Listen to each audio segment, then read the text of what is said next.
One shirt, one night, one decision that set the entire WNBA on fire. No buzzer beater, no championship ring, no record-breaking stat line, just a red and white Arby's shirt. And suddenly the league lost control of its own narrative. It started as a routine game night, cameras flashing, fans scrolling, the WNBA moving like business as usual. Then Sophie Cunningham walked into the arena, and everything changed. Not with words, not with a press conference, but with a message so loud it broke through every layer of league authority. Social media froze, screenshots spread like wildfire, and within minutes, everyone was asking the same question: how did this just happen? Because this wasn't fashion. This wasn't a joke. This was rebellion wrapped in cotton. Just days earlier, the league tried to silence Sophie with a fine, a warning, a message meant to scare every other player into compliance. Instead, they accidentally created a monster. Fans didn't turn away, they leaned in. Players didn't stay quiet, they watched closely. And the internet did what it always does when it smells authenticity. It exploded. While executives panicked behind closed doors, something terrifying was happening in real time. The power shifted, control slipped, and money started moving fast. Very fast. By the time the numbers came in, it was already too late. 800,000 shirts. One day, and suddenly, even stars like Caitlin Clark and Angel Reese were forced into the conversation, whether they wanted to be or not, because this wasn't just Sophie's moment anymore. This was a warning shot, and the WNBA had no idea what was coming next. Sophie Cunningham was never supposed to be this player, not the face of a movement, not the headline, not the problem the league couldn't contain. She was supposed to stay in her lane, hustle off the bench, play physical defense, talk trash under her breath, and disappear quietly when the final buzzer sounded. That's how the system likes players like her: useful, replaceable, controllable. But Sophie never fit neatly into that box. From the moment she entered the league, she played with an edge that made people uncomfortable. Not flashy enough to be protected, not silent enough to be ignored. She was the type of player who absorbed contact, took cheap shots, and still got up without a whistle. The type who did the dirty work while stars collected highlights. And over time, that builds something dangerous inside an athlete: resentment, mixed with clarity. She watched stars get calls she never got. She watched refs swallow whistles on hits that would have gone viral if the name on the jersey was bigger. And she learned quickly that in the WNBA, respect isn't just earned by performance, it's rationed by politics. Then came Caitlin Clark, the league's golden ticket, the ratings machine, the player everyone suddenly wanted to protect, promote, and profit from. Sophie wasn't jealous, she was realistic. She saw what Caitlin meant for the sport, but she also saw something darker. Caitlin was getting hacked, grabbed, shoved, and still the refs hesitated, still the league hesitated, still silence. And Sophie took that personally, because she had already lived that reality. Years of uncalled hits, years of play through it, years of being told toughness meant accepting disrespect. When she watched Caitlin take shots to the head with no whistle, it wasn't just about Caitlin anymore, it was about every player the league failed to protect while pretending to care about growth. The breaking point came quietly, not explosively. A hit to the head, a grab to the neck, no call. Then another, and another moment where a referee literally turned away while Sophie tried to speak. No eye contact, no explanation, just dismissal. That wasn't basketball anymore. That was humiliation. For Sophie, something snapped, not in anger, but in certainty. The certainty that staying quiet had never protected her. The certainty that compliance hadn't earned respect. The certainty that if the league wouldn't listen behind closed doors, maybe the public needed to hear it instead. So when she opened TikTok, it wasn't impulsive. It was overdue. She said what fans had been screaming for years. She said what players whispered in locker rooms but never dared say on camera. She didn't sanitize it. She didn't soften it. She told the truth, raw, blunt, and unfiltered. And that truth landed like gasoline on a spark. Because people weren't just listening, they were waiting. The league thought Sophie was expendable. What they didn't realize was that she was about to become undeniable. And once that door opened, there was no closing it again. The moment Sophie Cunningham hit post, the league lost control. That TikTok didn't creep across the internet, it detonated. Views climbed by the second. Comments poured in faster than moderators could refresh their screens. Fans weren't debating her tone, they were validating her message. Clip after clip resurfaced. Missed calls, hard fouls, refs looking away. Suddenly, Sophie wasn't complaining. She was confirming what everyone already knew. And that terrified the WNBA because this wasn't a random fan rant. This was a player, an active player, someone inside the system, publicly exposing its cracks. Sports media jumped on it immediately. Debate shows replayed the video. Analysts tried to soften it, reframe it, control it, but it was too late. The narrative had escaped. Behind closed doors, panic set in. League executives didn't ask, "Are the refs wrong?" They asked, "How do we shut this down?" And that's when the hammer came down. $1, 5,000 fine, cold fast, public. The message was obvious. Fall back in line.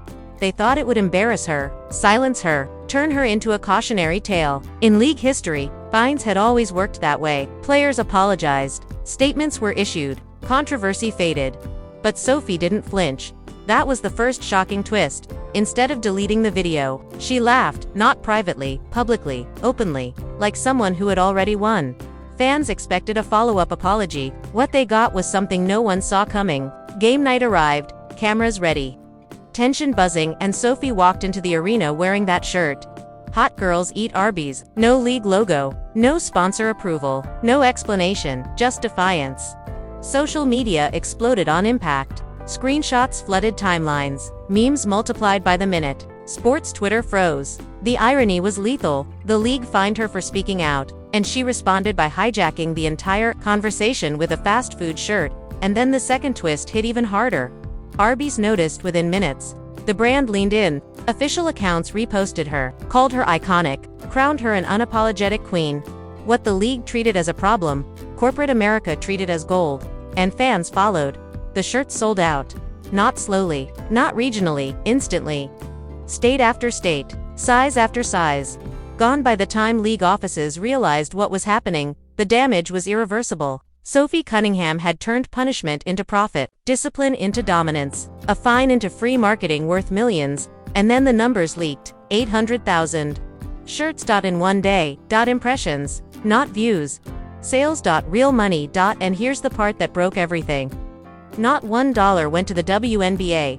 The league had lost the narrative, the leverage, and the power in less than 48 hours. Sophie wasn't just trending. She was outperforming the league's biggest stars in merchandise sales. She wasn't just a role player anymore. She was a symbol of resistance, of honesty, of what happens when an athlete realizes the audience is bigger than the organization. And suddenly, whispers started spreading. If Sophie could do this, who else could? If Sophie could do this, who else could? Because if one player could expose officiating, mock punishment, and still win, then silence was no longer mandatory. It was optional, and that realization sent shockwaves through locker rooms, front offices, and media studios across the league. The WNBA tried to regain control, but by then, it was already slipping through their fingers. And what happened next didn't just escalate the chaos. It threatened to rewrite the power structure of women's basketball completely. The league thought the Arby's moment was a phase. They were wrong. What started as a viral shirt spiraled into a full-scale uprising. Inside front offices, phones buzzed non-stop. Executives weren't talking about games anymore. They were talking about containment. Because Sophie Cunningham didn't just sell shirts. She shattered an unspoken rule. Players are supposed to need the league more than the league needs them. That illusion collapsed overnight.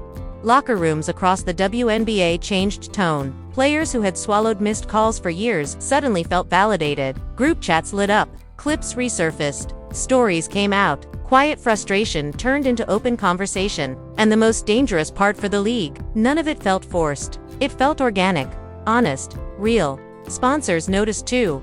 Brands that had never returned emails from WNBA agents were suddenly watching Sophie's follower count explode in real time. Her TikTok jumped from hundreds of thousands to over 1 million almost instantly. Engagement numbers dwarfed official league posts. A role player, not a marketing darling, not a face of Thai League selection, was outperforming carefully engineered campaigns with nothing but authenticity and timing. That's when the whispers turned into fear. Because this wasn't just about refs anymore. This was about control. The WNBA had always operated on a top-down model. The league spoke, players followed, statements were filtered, narratives curated, but Sophie had bypassed all of it. No PR approval, no media training, just a phone and a point of view, and fans rewarded her for it. And then came the second Major twist, reports began leaking that league officials were discussing a rule change, not about officiating, not about safety, but about banning branded clothing entirely. That detail sent shockwaves. Instead of fixing the problem, Sophie highlighted, the response was to tighten the leash, silence the visuals, kill the symbolism, make sure no one else could pull off what she did. That's when public sentiment flipped hard. Fans didn't see leadership, they saw insecurity. Commentators called it outdated. Analysts compared it to old-school corporate panic, the kind that tries to crush rebellion instead of understanding it. And the louder the league stayed silent, the louder the backlash grew. Then another unexpected figure stepped into the chaos. Jeannie Buss, the Lakers owner, one of the most powerful executives in sports, a woman who understands star power better than almost anyone alive. She didn't criticize Sophie, she praised her publicly. Jeannie Buss floated something that sounded insane at first, a potential role in women's professional wrestling, not as a gimmick, as an enforcer, a character, a brand. The message was unmistakable. This energy has value far beyond basketball. Suddenly, Sophie Cunningham wasn't just a WNBA player, she was a cross-industry personality, a walking storyline, someone other leagues wanted to borrow, not suppress. And the timing couldn't have been worse for the WNBA, because while all of this unfolded, comparisons started circulating loudly. Caitlin Clark was still dominating headlines, Angel Reese was still polarizing fans, but Sophie was doing something neither of them had done in this exact way. She challenged the system and won. Even Angel Reese reacted. A repost, a fire emoji, no words, but no denial either. That single interaction fueled speculation instantly. Was this solidarity? A warning? A sign that players across rivalries understood something bigger was happening, because the truth was uncomfortable. If Sophie could turn a $5,000 fine into millions in exposure, what did fines even mean anymore? What did discipline mean when fans clearly sided with the player? What happens when the league's authority depends on obedience, and obedience stops being profitable? By now, executives weren't just worried about Sophie. They were worried about precedent, because every player watching learned the same lesson. You don't need permission to build power anymore. And once that realization spreads, it can't be undone. The league tried to regain footing. Private meetings, internal memos, carefully worded statements, but none of it slowed the momentum. Sophie leaned in harder. Jokes, posts, subtle mockery, confidence without apology. She wasn't backing down, she was daring them to make the next move. And the scariest part, if the WNBA pushed too hard, they might accidentally create 10 more Sophies, and that threat was far bigger than any fine. By the time the league realized the fire was out of control, the damage was already irreversible. Fans weren't just reacting anymore, they were choosing sides. Across social media, timelines split in real time. On one side were league loyalists, begging the WNBA to restore order, warning that players going rogue would hurt the brand. On the other side was a louder, angrier, more energized crowd saying the quiet part out loud. The brand was never as strong as the people carrying it. Sophie Cunningham became the lightning rod, not because she scored 30 points, not because she hit a game winner, but because she did what fans had been screaming for years. She said it herself. The emotional response was raw. Comment sections stopped talking about box scores and started talking about respect. Longtime fans shared clips of missed calls dating back seasons. Former players chimed in with cryptic tweets. Been there, nothing's changed. Proud of her. And the league's silence only poured gasoline on it. WNBA official accounts kept posting highlights like nothing was happening. Smiling graphics, sponsored captions, forced positivity. But every post was flooded with the same replies. Address the refs. Why fine her? Protect your players.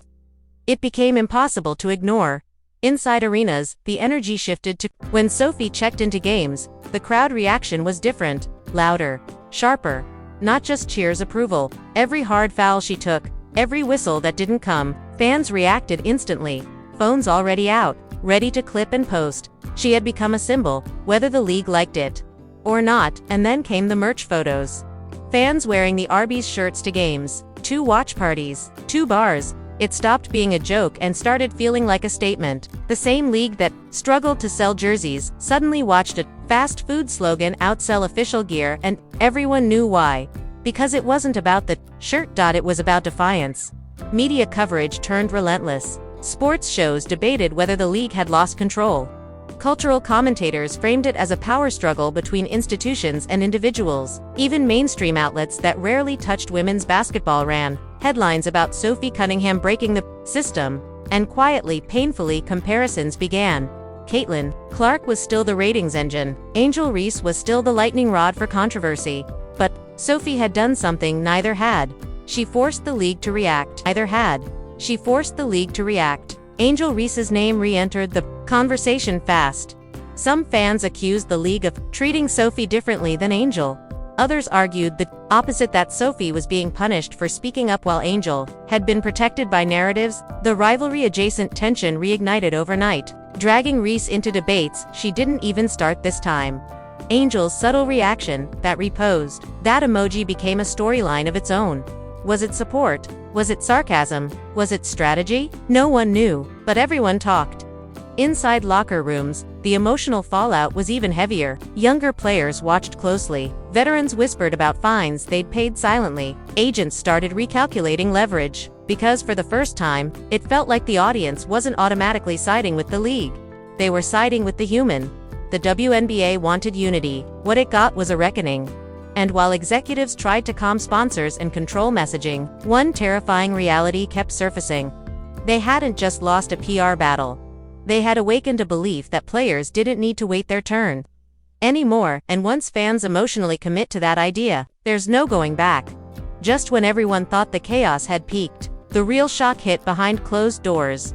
Because while the internet was celebrating Sophie Cunningham as a rebel icon, while Arby's shirts flooded arenas, while fans argued about power and control, the league was panicking. Publicly. Not in press releases, but internally. Executives weren't asking how do we fix officiating, they were asking how do we stop this from spreading. And that's where the story took a darker turn. Sources close to the situation began leaking whispers that made players uneasy. Emergency meetings, legal language, a sudden urgency to revisit uniform and branding policies. The phrase floating through front offices wasn't discipline, it was containment. Because Sophie didn't just break protocol, she broke the illusion. The illusion that the league controlled the narrative. The illusion that fines still worked. The illusion that players needed permission to be heard.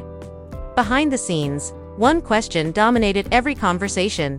What happens if another player does this next? What happens if Angel Reese speaks out the same way? What happens if Caitlin Clark, the league's crown jewel, ever decides to say, enough? What happens if stars realize their audience follows them, not the logo? That fear changed everything. Suddenly, Sophie wasn't just a player. She was a precedent, and precedents terrify institutions.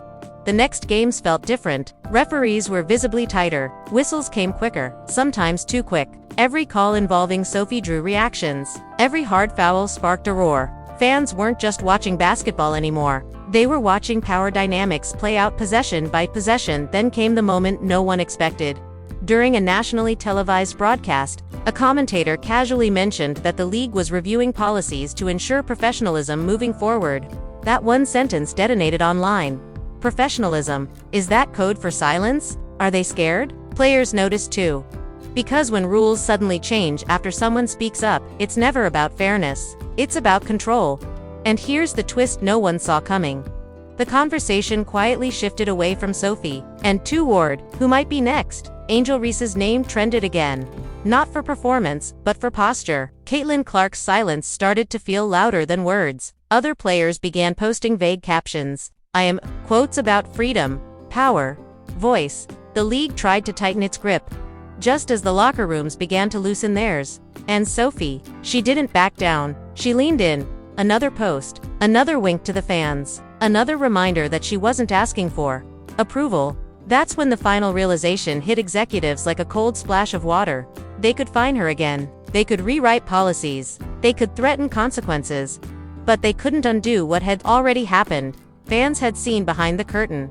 They saw a league scrambling not to protect players, but to protect authority. They saw a player turn punishment into power. They saw authenticity outperform corporate messaging in real time. And once fans emotionally choose people over systems, the system never fully recovers. The cliffhanger isn't whether Sophie Cunningham crossed a line. The cliffhanger is this: what happens the next time a star gets hit, ignored, silenced, and decides not to stay quiet? Because Sophie proved something the WNBA can't unprove. the loudest voice in women's basketball, might not belong to the league anymore, and if that's true, this wasn't the end of the story, it was the beginning of a war for control. And now the power is in your hands. Because this moment isn't just about Sophie Cunningham, it's about who really controls women's basketball going forward. Is it the league offices writing fines and policies behind closed doors? Or is it the players who bring the viewers, sell the jerseys, and move culture with one bold decision? You've seen the numbers, you've seen the reaction, you've seen how fast the narrative flipped the moment authenticity hit harder than authority. So now the question is simple. Whose side are you on? Do players have the right to call out what everyone can clearly see? Should fines be used to silence voices? Or should leagues finally listen? And if Sophie can do this, who's next? Angel Reese? Caitlin Clark? Someone even bigger? Drop your thoughts in the comments right now, because this conversation is bigger than one game, one shirt, or one fine. This is about the future of the WNBA and whether stars are finally done playing quiet. If you want real stories, real drama, and real power shifts that mainstream media won't touch, hit like, subscribe, and turn on notifications. Because trust me, this isn't the last time a player breaks the script. It's just the first time the league couldn't stop it.